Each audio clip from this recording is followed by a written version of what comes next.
Selamat sore, selamat datang kembali di KPA Online Tamarin. Dengan saya Obesia Nipar, kita akan melanjutkan seri yang telah kita bahas sebelumnya, yaitu nubuatan terpanjang di Alkitab. Nah, seru sekali ya. Kita sudah membahas bagian yang pertama, ini ada dua bagian. Bagian yang pertama itu adalah tentang hari penghakiman dan hari pendamaian. Nah, itu udah latar belakang untuk nubuatan terpanjangnya, yaitu bagian kedua. Nubuatan 2300 petang dan pagi. Nah, ini akan kita pelajari, kita akan sangat masuk ke dalam. Jadi, siapkan Alkitabnya dan siapkan hati. Nah, kita undang Roh Kudus ya. Mari kita tunduk kepala, kita berdoa. Bapa kami yang di surga, Bapa yang baik, terima kasih Tuhan, karena pada sore hari ini Engkau memimpin kami untuk mempelajari tentang nubuatan-Mu ya Bapa. Berikanlah kami hikmat, berikanlah Roh Kudus, supaya kami dapat memahaminya dan menyiapkan hati kami. Terima kasih Bapa, dalam nama Yesus, Juru Selamat dan Penebus kami. Amin. Baiklah, jadi nubuatannya ada di mana? Kita sedikit mengulang. Kita buka Daniel pasal 8 ayatnya yang ke-14 ya. Di sinilah letak nubuatan 2300 petang dan pagi.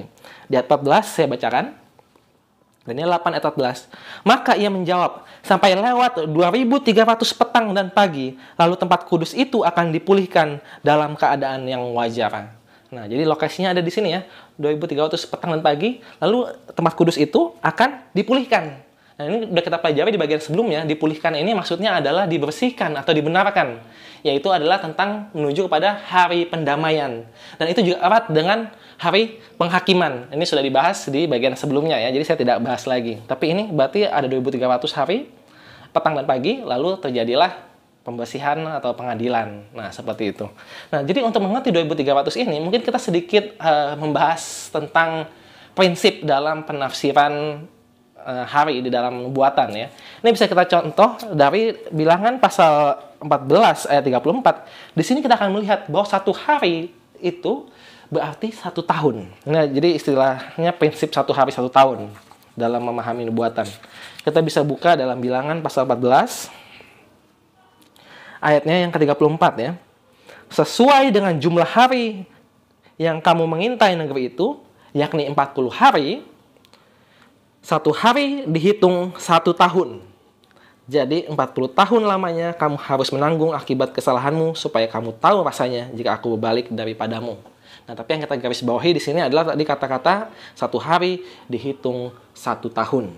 Nah, ini bukan cuma di dalam Bilangan. Jadi ada banyak di ayat Alkitab, tapi kita cuma contoh 2, satu di Bilangan di sini tentang ya pengintaian akhirnya jadi 40 tahun di padang gurun.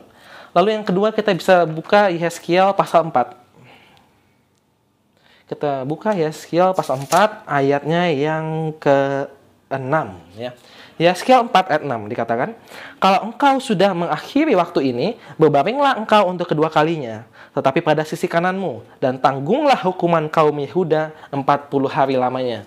Aku menentukan bagimu 1 hari untuk 1 tahun ya. Jadi dari 2 ayat ini kita sudah melihat bahwa ternyata prinsipnya adalah 1 hari 1 tahun. Jadi dikatakan 2300 petang dan pagi, itu berarti 2300 hari maksudnya, itu berarti 2300 tahun. Nah, makanya dibilang ini nubuatan terpanjang di Alkitab, di mana di akhirnya akan dimulai penghakiman atau pembersihan dari tempat kudus. Nah, baiklah. Jadi mulainya dari mana? Itu yang penting kan. Kalau kita mau hitung 2300, kan kita mesti cari titik awalnya. Nah, untuk itu kita lanjut kembali membaca Daniel. Jadi di sesi yang sebelumnya kita sudah membahas Daniel 7 dan Daniel 8. Bisa diulang video sebelumnya mungkin kalau pengen diingatkan kembali. Tapi kita langsung lanjut di sini ya. Kita langsung ke Daniel pasal yang ke-9. Jadi Daniel pasal 9, ini ada nubuatan yang lebih pendek. Yaitu tentang nubuatan 70 kali 7 masa. Nah, ternyata awal dari nubuatan ini sama untuk dari nubuatan 2300. Jadi kita pelajari sedikit tentang nubuatan 70 kali 7 masa. Ya, 70 kali 7 masa. 70 kali 7, 490. Yaitu 490 tahun ya. Nah, ini menarik. Kita baca dari ayat 21 saja ya. Kita baca nubuatan ini Daniel 9 ayat 21. Sementara aku berbicara dalam doa, terbanglah dengan cepat ke arahku Gabriel. Dia yang telah kulihat dalam penglihatan yang dahulu itu pada waktu persembahan korban petang hari. Ini sudah kita baca di Daniel 8 ya. Yaitu tentang 2300 petang dan pagi tadi. Gabriel datang. Jadi ini ada hubungannya. Ini Gabriel yang sama datang. Ayat 22. Lalu ia mengajari aku dan berbicara dengan aku. Daniel, sekarang aku datang untuk memberi akal budi kepadamu untuk mengerti. Nah, akhirnya dikasih akal budi untuk mengertinya. Ketika engkau mulai menyampaikan permohonan, keluarlah suatu firman. Aku datang untuk memberitahukannya kepadamu, sebab engkau sangat dikasihi. Jadi, camkanlah firman itu dan perhatikanlah penglihatan itu. Nah, ini dimulai nubuatan lain. Ayat 24 ya. 70 kali 7 masa telah ditetapkan atas bangsamu dan atas kotamu yang kudus. Nah, menariknya di bahasa Indonesianya. Bahasa Inggrisnya juga ada yang seperti ini bunyinya, tapi kita mesti tahu bahasa aslinya. Bahasa aslinya, di sini kan kata 70 kali 7 masa telah ditetapkan atas bangsamu. Kata ditetapkan, dalam bahasa aslinya, itu maksudnya adalah cut off, atau dipotong, atau diambil. Ya. Jadi 70 kali 7 masa diambil. Nah, diambil dari mana? Karena tadi kita sudah baca ini ternyata berhubungan dengan Daniel 8, kan Gabriel yang sama bilang ini, nah ini akan mengartikannya kan, berarti dipotongnya atau diambilnya dari nubuatan 2300 petang dan pagi, sehingga 490 ini adalah awal dari 2300. Jadi 490 tahun pertamanya ini ternyata untuk siapa? Kita baca, untuk orang Israel. Kita baca di ayat 24 ya, 70 kali 7 masa telah ditetapkan atas bangsamu. Jadi bagian untuk orang Israelnya 490 tahun dulu, baru nanti sisanya 2300 kurang 490.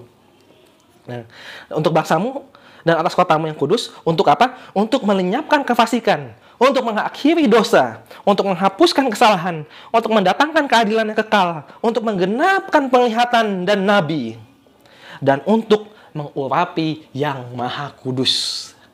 Nah, jadi ini untuk bangsanya Daniel ya, bangsa Israel, untuk mempersiapkan diri mereka.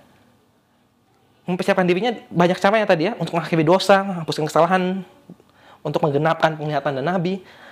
Kenapa? Karena untuk mengurapi yang maha kudus. Siapakah yang maha kudus? Yang diurapi tidak ada yang lain selain Yesus Kristus. Kristus artinya diurapi ya. Jadi Yesus orang yang diurapi. Yesuslah yang maha kudus yang diurapi. Jadi ternyata 490 tahun yang pertama, 70 kali 7 masa, ini mengarah kepada Yesus diurapi. Nah, ini menarik. Kapan itu? Nah, kita mesti cari kapan mulainya kan? Ayat 25, maka ketahuilah dan pahamilah dari saat firman itu keluar, yakni bahwa Yerusalem akan dipulihkan dan dibangun kembali. Nah, jadi mulainya ternyata dari kapan? Saat firman keluar bahwa Yerusalem akan dipulihkan dan dibangun kembali. Nah, ini ada di Ezra pasal 7. Tapi terlalu panjang nanti kalau kita bahas. Tapi singkatnya, kalau pengen dipelajari itu di Ezra pasal 7. Adalah ini ya, untuk membangun kembali Yerusalem. Jadi ada perintah untuk membangun kembali Yerusalem. Itulah awal perhitungan dari nubuatan 490 dan juga untuk 2300. Dan kapankah itu? Singkat cerita, kalau dipelajari dari sejarah, perintah untuk membangun kembali Yerusalem itu terjadi pada tahun 457 sebelum Masehi. Nah, nanti kita akan buatkan tabelnya ya. Jadi titik awalnya itu 457 sebelum Masehi. Pada saat perintah untuk membangun Yerusalem dikeluarkan. Nah, kita baca ulang dikit ya dari ayat 25 tadi. Maka ketahuilah dan pahamilah dari saat firman itu keluar, yakni bahwa Yerusalem akan dipulihkan dan dibangun kembali sampai pada kedatangan seorang yang diurapi. Ini ya, tadi yang seorang diurapi tadi Mesias ya. Seorang raja ada 7 kali 7 masa. Inilah nubuatan 7 kali 7 masa dan 62 kali 7 masa lamanya kota itu akan dibangun kembali dengan tanah lapang dan paritnya. Ya, jadi ada 7 kali 7 masa, lalu ada 62 kali 7 masa, berarti ada 62 kali berapa? Ada 69 ya. Jadi ada 1 kali 7 masa, lalu ada 60 di sini dibilang Bapak tadi 62 ya. Ya, jadi totalnya ada 63 kali 7 masa. Kota itu kembali dengan tanah lapang dan paritnya, tapi di tengah-tengah kesulitan. Sesudah ke-62 kali 7 masa itu, akan disingkirkan seorang yang telah diurapi, padahal tidak ada salahnya. Tidak ada salahnya apa-apa. Maka datanglah rakyat seorang raja memusnahkan kota dan tempat kudus itu, tetapi raja itu akan menemui ajalnya dalam air bah, dan sampai pada akhir zaman akan ada peperangan dan pemusnahan seperti yang telah ditetapkan. Raja itu yang diurapi tadi ya, akan membuat perjanjian itu menjadi berat. Nah, ini masalahnya di bahasa Indonesia. Karena kalau di bahasa Inggrisnya, atau itu berdasarkan bahasa aslinya, bukan membuat perjanjiannya jadi berat, tapi maksudnya mengkokohkan suatu perjanjian. Nah, itu sini ya. Jadi harus dibacanya ini hati-hati ya, ayat 27. Raja itu akan membuat perjanjian itu menjadi berat. Tapi maksudnya dikuatkan ya perjanjian itu. Bagi banyak orang selama 1 kali 7 masa, pada pertengahan 7 masa itu, ia akan menghentikan korban sembelihan dan korban santapan. Dan di atas sayap kekejian akan datang yang membinasakan sampai pemusnahan yang telah ditetapkan menimpa yang membinasakan itu. Nah, jadi ini agak panjang, mungkin dicernanya nanti bisa di-pause di dalamnya. Tapi saya akan kasih intinya ya, bagaimana cara memahaminya. Kuncinya itu bagaimana. Jadi sejak perintah untuk membangun Yerusalem dikeluarkan, tahun 457 sebelum Masehi, atau BC gitu ya, sebelum Masehi. Nah, itu akan ada 490 masa. Tapi di masa yang terakhir, maksudnya di 7 tahun yang terakhir, 1 kali 7 masa yang terakhir, awalnya itu adalah saat diurapinya yang Maha Kudus. Nah, jadi gimana tuh ngitungnya? Kan 70 kali 7, terus ada 1 kali 7 yang terakhir. Berarti kalau gitu kan 70 kali 7. Dikurangin 1 kali 7. Berarti 69 kali 7. Ya, jadi berarti, atau singkatnya kan 70 kali 7, 490 ya. 490 dikurangin 7 berarti 483. Berarti ada 483 tahun dari 457 sebelum Masehi. Nanti kita akan buat skemanya. 483 tahun dari 457 sebelum Masehi sampai Mesias diurapi. Dan ternyata benar saja. Ketika dihitung, angka yang keluar adalah 27 Masehi. Jadi pada tahun 27 Masehi, itulah ketika Yesus diurapi, atau maksudnya Yesus dibaptis ya. Pengurapannya itu oleh Roh Kudus soalnya kan. Ketika ia dibaptis, lalu Roh Kudus itu turun ke atas Yesus. Nah, itulah maksudnya dari diurapinya pada tahun 27. Nah, lalu apa yang terjadi? Di tengah dari 7 tahun yang terakhir, jadi kan dari 27, ya, 7 tahun terakhir berarti dari 27 sampai 34 ya. Nah, di tengah-tengahnya, berarti 3,5 tahun kemudian, 27 ditambah 3,5, itu sekitar 31. Disitulah akan dilakukan apa? Di situ dikatakan pada pertengahan, ini ayat 27 ya, pada pertengahan 7 masa itu ia akan menghentikan korban sembelihan dan korban santapan. Tidak akan ada lagi korban. Karena dalam 7 tahun terakhir itu akan ada menguatkan satu perjanjian ya dengan umat manusia. Nah, maksudnya apa? Menghentikan korban sembelihan dan korban santapan. Nah, ini kita bisa lihat itu adalah ternyata saat Yesus mati disalib. Ini kita bisa lihat di Matius pasal yang ke-25 kalau tidak salah, kita buka. Matius pasal pasal 27 ya. Oke, Matius pasal 27 ayatnya yang sebentar, ya cepat saya langsung lihat catatan saya. Matius 27 ayat 51. Ya. Di sini katakan apa? Ini saat Yesus mati ya. Ayat 51, dan lihatlah, tabir bait suci terbelah 2 dari atas sampai ke bawah, dan terjadilah gempa bumi, dan bukit-bukit batu terbelah. Jadi dikatakan tabir bait suci terbelah. Ini tabirnya itu maksudnya tirainya ya. Jadi ini menandakan apa? Sudah mulai tidak berlaku lagi bait suci di Yerusalem itu dan kematian Yesus di kayu salib, sehingga tidak perlu lagi ada korban. Nah, itulah maksudnya dari Daniel pasal 9 tadi, bahwa tidak ada lagi korban-korban lagi, tidak perlu kan di tengah-tengah 7 masa tadi, di tahun 31 Masehi, yaitu setelah 3 tahun Yesus pelayanan dari 27 sampai 31, di akhirnya Yesus mati dan akhirnya berhenti. Seperti itu ya. Dan lalu di akhir masanya itu kan dibilang 7 tahun itu ada waktunya, dan di akhir 7 tahun yaitu di tahun ke-34. Jadi 3,5 tahun setelah 31 tadi. Di tahun ke-34 itulah ketika Stefanus dirajam. Di mana akhirnya itu menandakan atau menyimbolkan bahwa orang-orang Israel telah menolak Yesus. Meskipun sudah dibuktikan dengan Yesus sudah mati di kayu salib dan ternyata bisa bangkit gitu ya.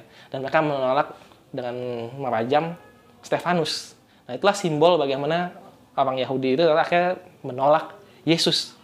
Padahal sudah diberikan waktu ya, bahkan sudah diingatkan 490 tahun tadi nubuatan itu. Nah, tapi yang penting, ini kan cuma sampingan ya. Tapi itulah yang bisa kita lihat ya, bagaimana ketika di akhir 490 atau di 1 minggu terakhirnya, atau maksudnya 7 tahun terakhir berarti ya, orang-orang Yahudi untuk bangsa Israel ternyata tidak bersiap. Dan itulah yang terjadi, mereka menolak Yesus. Bagaimana dengan kita? Untuk kita ada nubuatan dari 2300 petang dan pagi. Yang dimana mulainya kapan? Tadi sudah kita bahas, mulainya sama di 457. sebelum Masehi. Karena dikatakan nubuatan 70 kali 7 masa itu dipotong atau diambil dari nubuatan 2300. Nah, jadi diambil itu bagian depannya gitu kan. Tapi titik mulainya berarti sama. Titik mulainya 457. Berarti 457 ditambah 2300, itu kita akan mendapatkan 1844. Tahun 1844. Atau tadi kalau kita hitungnya dari 34, jadi kan udah hitung 490 ya. Berarti ditambahin sisanya aja, tambahin 1810 dari 2300 kan dikurangin 490, jadinya 1810. Jadi 1810 ditambahin 34, jadilah 1844. Tapi nanti kita lihat di skemanya aja, bisa nanti lihat di skemanya. Jadi ternyata di akhir 2300 tahun itu adalah tahun 1844. Dan apa yang terjadi di tahun 1844? Memang tidak terlihat suatu kejadian kosmik yang terjadi, tapi kita kan percaya dari Alkitab ya. Di Alkitab mengatakan, kita kembali lagi ke Daniel pasal 8 ayat 14. Dikatakan apa?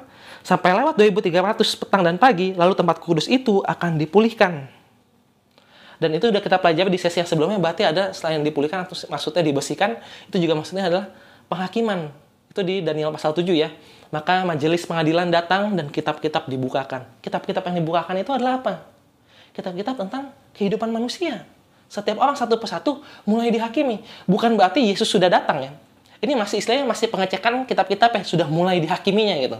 Tapi nanti putusannya maksudnya adalah oh iya terhukum. Nah, terhukumnya memang masih nanti. Tapi inilah akhir daripada maksudnya bukan akhir, awal dari mulainya akhir zaman tadi. Inilah mulai pengadilannya, dibuka kitab-kitab itu, dan setelah selesai pengadilan itu, itulah kedatangan Yesus yang kedua. Dan kedatangan Yesus yang kedua kita memang tidak tahu kapan persisnya, tapi kita mulai tahu bahwa pengadilan itu sudah dimulai di tahun 1844. Dimulai dari Adam sampai kita sekarang. Berarti ketika pengadilan dan kitab-kitab itu mulai dibuka, berarti waktunya sudah dekat. Dan seperti yang kita telah pelajari di sesi sebelumnya tentang hari pendamaian, pada saat ini mulai terjadi, itulah kita harus menyangkal diri, memendahkan hati. Jadi ini harus bersiap. Ada perbedaan berarti kan. Ketika kita sudah masuk di akhir zaman, harus memiliki hidup yang berbeda dengan hidup sebelumnya. Seorang hidup di akhir zaman seperti kita, yang sudah lewat setelah 1844, kita harus memiliki kehidupan yang berbeda. Itu seperti apa? Kita bisa lihat dalam Roma ya. Kita buka kitab Roma, pasal yang 13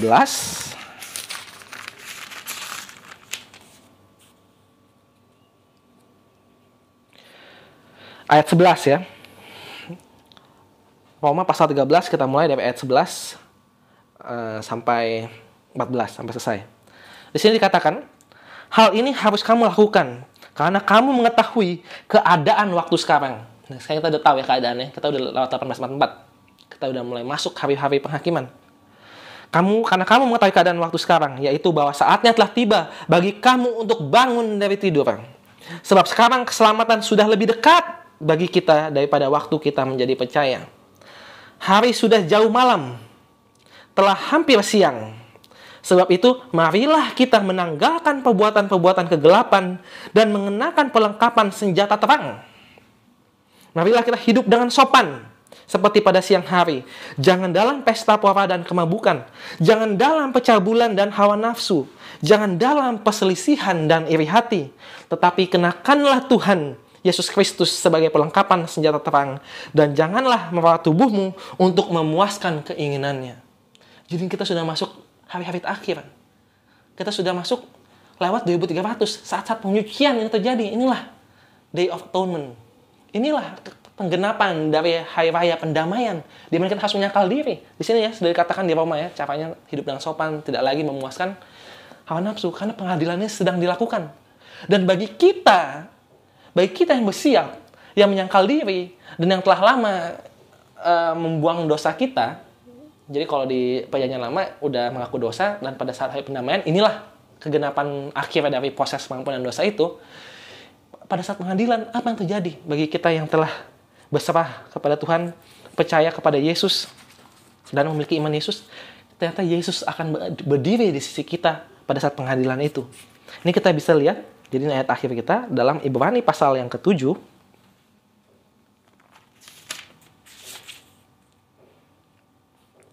ayatnya yang saya lihat contekan lagi ya, lihat catatan supaya cepat.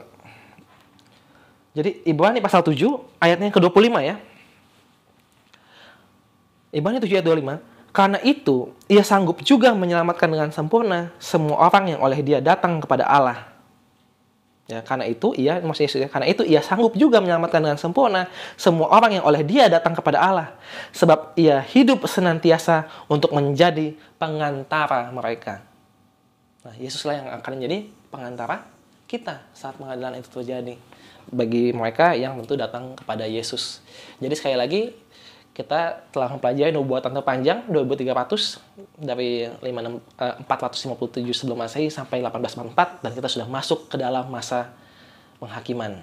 Sudah masuk ke dalam masa hari raya Ghafirat, dan saat majelis pengadilan berkumpul dan kitab-kitab dibuka.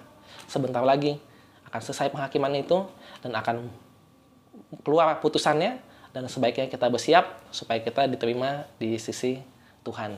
Baiklah, mari kita tutup dengan doa. Bapa kami di surga, terima kasih Tuhan karena Engkau telah menunjukkan kepada kami nubuatan 2300 petang dan pagi bahwa kita sudah hidup di masa-masa akhir dan kita harus meninggalkan segala perbuatan-perbuatan yang gelap tetapi mulai mengenakan persenjataan terang ya Bapa. Dan supaya bantulah kami supaya menjauhi segala iri hati dan godaan hawa nafsu dunia. Terima kasih Bapa, dalam nama Yesus kami berdoa. Amin. Baiklah, sampai jumpa di KPA Online Tamrin berikutnya dengan seri yang lain. Tuhan memberkati. Amin.